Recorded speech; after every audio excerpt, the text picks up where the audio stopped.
बिस्मिल्लाहिर्रहमानिर्रहीम, अस्सलाम वालेकुम। मैं हुसैन इकबाल हूँ, हमारे यूट्यूब चैनल देख रहे हैं। तो जनाब पहले भी कहा था कि इन लोगों का मसला ये नहीं है कि लोगों के पास जो है वो बुनियादी सहूलियात नहीं है, लोगों के पास खाने पीने को पैसे नहीं है, बिजली के बिल भरने के पैसे नहीं है। इनका मसला सिर्फ यही है कि जनाब किसी ना किसी तरह से इमरान खान साहब से बचा जाए और इमरान खान को जेल के अंदर कैसे रखना है या इमरान खान को तंग कैसे करना है। ढेरों की तादाद में बोगस केसेस बनाए गए जिनकी हकीकत जो है वो सारी दुनिया ने देख ली है अदालती फ़ैसलों की शक्ल में कि जनाब कैसे इमरान खान को सिर्फ सियासी इंतकाम का निशाना बनाने के लिए जिस तरह इद्दत निकाह का केस बनाया गया, साइफ़र का केस बनाया गया और इस तरह के ढेरों केसेस जिस तरह 9 मई का सहारा लिया जा रहा है इमरान खान को अंदर रखने के लिए, तो वो सारे फ़ैसले जैसे जैसे अदालतों से आते जा रहे हैं तो नज़र आ रहा है कि वो एक सारा सियासी इंतकाम था और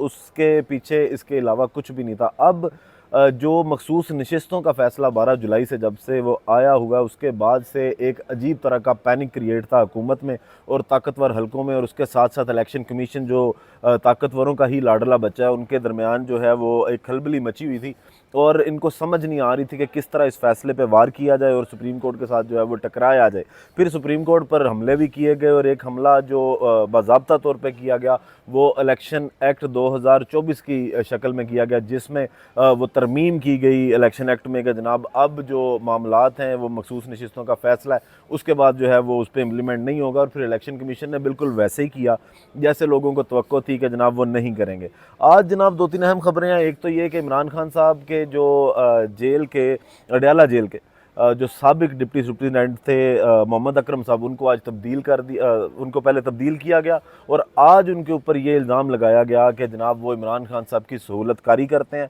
और उन्होंने अपने इख्तियारात का नाजायज़ फ़ायदा उठाया है और इस बुनियाद पे जो है आज उनको तहवील में ले लिया गया। उनकी गिरफ़्तारी जो है वो आज आ गई है और बेसिक जो उनके ऊपर इल्ज़ाम है उनको शायद हटाया भी इसीलिए गया था डिप्टी सुप्रीटेंडेंट जेल से कि वो अपनी ड्यूटी जिस तरह मरीम साहिबा जो चाह रही थी या ताकतवर हल्के जिस तरह चाह रहे थे उस तरह वो पूरी नहीं कर पा रहे थे। और आज उन पर यह इल्ज़ाम लगाया गया कि जो इमरान खान साहब की पैगाम रसाई है सारी वो मोहम्मद अकरम साहब करते रहे हैं, तो इसकी बुनियाद पे उनको तहवील में लिया गया और अब उनकी मज़ीद इंक्वायरी के बाद जो है उनके खिलाफ महकमाना कार्रवाई भी की जाएगी। तो फिर वही बात के तकलीफ़ पहुंचती है क्योंकि जब इमरान खान साहब के इंटरव्यू लगते हैं, कभी राइटर्स में लगता है और उसके अलावा जितने भी मशहूर इंटरनेशनल जरीदे हैं उनके अंदर अगर इमरान खान का जो नैरेटिव है पहुंचता है और इमरान खान साहब जो इस वक्त की फस्तायत है उसकी बातें करते हैं, तो फिर इनको बंदा वो चाहिए था कि ये फिगर आउट करें और आज उन्होंने तकरीबन वो एक बंदा फिगर आउट किया है और उसके बाद उनके ख़िलाफ़ जो है वो अब कार्रवाई का आगाज़ होगा और इमरान खान साहब के साथ उनकी रिश्ते को जोड़ के मतलब नाता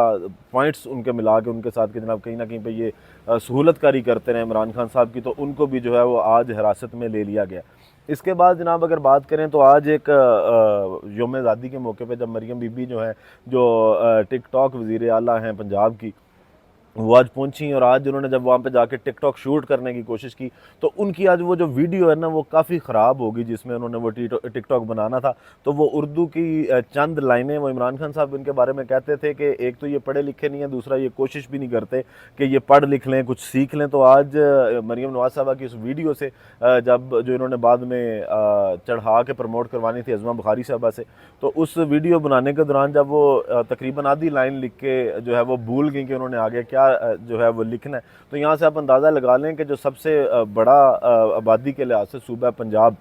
उसका जो कमान है वो किसके हाथ में है, कितने पढ़े लिखे लोग जो हैं उसको लेकर चल रहे हैं। एक तो माशाल्लाह राइटिंग बड़ी खूबसूरत थी और दूसरा ये कि आधी लाइन से ज़्यादा मरीम बीबी जो है वो नहीं लिख सकी और उर्दू का जिस कदर वो वहाँ पे इम्तिहान असल में उर्दू का चल रहा था, तो वो जिस तरह की गेम वो चला रही थी अपनी, तो उसके बाद वो वीडियो जब वायरल हुई मरीम बीबी की जिसका उन्होंने टिकटॉक बनाना था, तो इतलात ये हैं कि जिस कैमरा मैन ने वो कैमरा जूम करके वो उनकी राइटिंग दिखाई और उनको अटके हुए दिखाया, उनको जो है वो फारिग कर दिया गया उनकी ड्यूटी से। और ये तो पाकिस्तान की मजमूई मतलब मेरिट और सूरत हाल है कि कोई भी बंदा जो है वो अगर इनकी छोटी सी नाअहली भी जो है वो सामने लेके आता है तो उसकी पाकिस्तान के अंदर जो है वो कोई गुंजाइश नहीं है इनके बकौल। अब जनाब बात करते हैं कि जब से जनरल फैज़ हमीद साहब जो हैं इनकी गिरफ़्तारी हुई है और उनके कोर्ट मार्शल की बातें हो रही हैं, उसके बाद से तमाम पार्टीज़ जो हैं वो किसी ना किसी तरह से अपनी जान छुड़वाने की कोशिश कर रही हैं जनरल फैज़ हमीद से, कि अगर पाकिस्तान मुस्लिम लीग नून हो वो जो है वो पाकिस्तान तहरीक इंसाफ के साथ उनको जोड़ती हैं कि जनाब इन्होंने किया जो भी किया। और दूसरी जानिब अगर पाकिस्तान तहरीक इंसाफ की बात करें तो आज जुल्फ़ी बुखारी साहब ने ये बात की कि जो सलमान शहबाज साहब हैं वो ये चाहते थे कि जनरल फैज़ हमीद जो हैं वो आर्मी चीफ़ बने। और दूसरा उन्होंने ये कहा कि मैं कोर कमेटी का क्योंकि हिस्सा रहा हूँ पाकिस्तान तहरीक इंसाफ की, तो मैंने आज तक ये नहीं सुना कि हमारे फ़ैसले या हमारी पार्टी के फ़ैसले जो हैं वो जनरल फैज़ हमीद साहब ने कभी भी किए हों, या किसी लीडर ने आगे कहा होगा जनाब जनरल फैज़ हमीद साहब ये चाहते हैं और उस पर अमल दरामद किया जाए। आज जुल्फ़ी बुखारी साहब ने अपने इंटरव्यू में ये बात की। दूसरी जानिब ख्वाजा आसिफ साहब जो हैं वो और बातें करते हैं, वो कहते हैं जनाब इमरान खान साहब चाहते थे कि जनरल फैज़ हमीद साहब जो हैं वो army chief of army staff बने उस वक्त के। और ख्वाजा आसिफ साहब ने फिर ये कहा कि जनाब 9 मई के जो वाक़यात हैं उनका भी मैं पूरे वसूख से कहता हूँ कि जनरल फैज़ हमीद के साथ जो है वो ताल्लुक़ हैं। और अगर बात इसे फिर सिर्फ जनरल फैज़ हमीद तक नहीं रुकती ना, बात फिर आगे जानी चाहिए, फिर जनरल बाजवा तक भी बात जानी चाहिए। क्यों जनरल बाजवा को तमाम तर मामला से बचाया जा रहा है? फिर अगर कोर्ट मार्शल जनरल फैज़ हमीद का हो रहा है तो फिर जनरल बाजवा साहब की सियासी मुदाखलत, जिसका एतराफ़ ख्वाजा आसिफ साहब भी नेशनल स्क्रीनों पर बैठ के कर चुके हैं, नवाज शरीफ साहब भी कर चुके हैं, और पाकिस्तान तहरीक इंसाफ की जानिब से भी उनके ऊपर बारहा कहा गया कि जनाब वो सियासी मामला में मुदाखलत करते थे। तो जनरल कमर बाजवा साहब को क्यों बचाया जा रहा है? उनका कोर्ट मार्शल क्या जो है वो उनको भी तहकीकात के अंदर शामिल किया जाएगा या नहीं किया जाएगा? तो ये एक अजीब सी बहस छिड़ी है कि ये जनाब अब देखें कार्रवाई कहाँ तक जाके जो है वो आगे रुकती है। उसके बाद जनाब जो एतजाज़ अहसन साहब हैं उन्होंने ये बात की है कि जो मुल्क का आगे मुस्तकबिल है ना वो 8 जजेस के हाथ में। और वो 8 जजेस कौन से हैं? एक तो ये कि जिन्होंने मखसूस नशिस्तों का फ़ैसला सुनाया, अक्सरीती फ़ैसले वाले 8 जजेस जिन्होंने पाकिस्तान तहरीक इंसाफ को सीटें दी, वो मखसूस नशिस्तें, और 80 सीटों का वो मामला था। तो एतजाज़ अहसन साहब के मुताबिक उनके हाथ में पाकिस्तान का मुस्तकबिल है कि अगर वो अपने फ़ैसले के ख़िलाफ़ खड़े होने वालों के साथ बाकायदा तौर पे जो है उनको स्ट्रॉन्ग सा एक जवाब देंगे तो फिर ही पाकिस्तान का मुस्तकबिल जो है वो स्ट्रॉन्ग होगा। नहीं तो फिर सुप्रीम कोर्ट से कोई भी फ़ैसला आएगा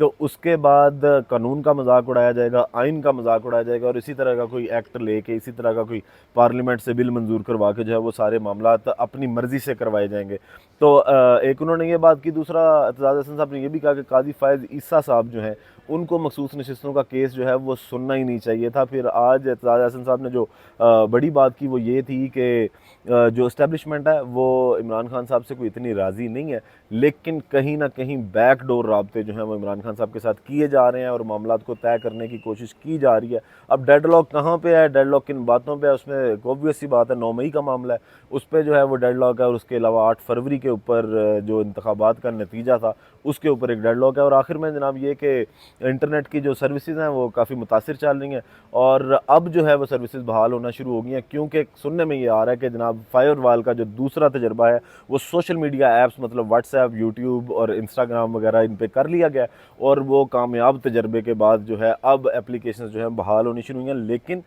फिर बात वही है कि इनको इस चीज़ से फ़र्क नहीं पड़ता कि पाकिस्तान का कितना नुकसान हो रहा है, इनको सिर्फ इस चीज़ से फ़र्क पड़ता है कि जो ये दिखाना चाहते हैं, जो ये कहना चाहते हैं, जो ये बताना चाहते हैं, लोग सिर्फ वही सुने और सच और हक़ की बात जो है वो कहीं से बाहर ना जाए और इनकी मर्ज़ी के ख़िलाफ़ तो कोई पत्ता भी जो है वो ना हिले। तो उसके नतीजे में अगर फ्रीलांसर्स को नुकसान हो रहा है, अरबों का नुकसान हो रहा है, तो उससे किसी को कोई फ़र्क नहीं पड़ता। ई कॉमर्स को पाकिस्तान के अंदर बहुत ज़्यादा नुकसान हो रहा है, उससे कोई किसी को फ़र्क नहीं पड़ रहा। अरबों डॉलर की आईटी एक्सपोर्ट्स जो है हमारी वो इस वक्त मुतासिर हुई हैं और जनाब किसी के कान पे कोई जूं नहीं रेंगी। और मसला सिर्फ यही है कि आप जो भी चीज़ यूट्यूब पे या किसी भी सोशल मीडिया ऐप के ऊपर अपलोड करेंगे तो वो भी पहले फायर वॉल में रुकेगी, वहाँ पे जाके उसका बाकायदा एनालिसिस होगा कि वो आगे पब्लिश करने वाली है, अपलोड हो भी सकती है, नहीं हो सकती।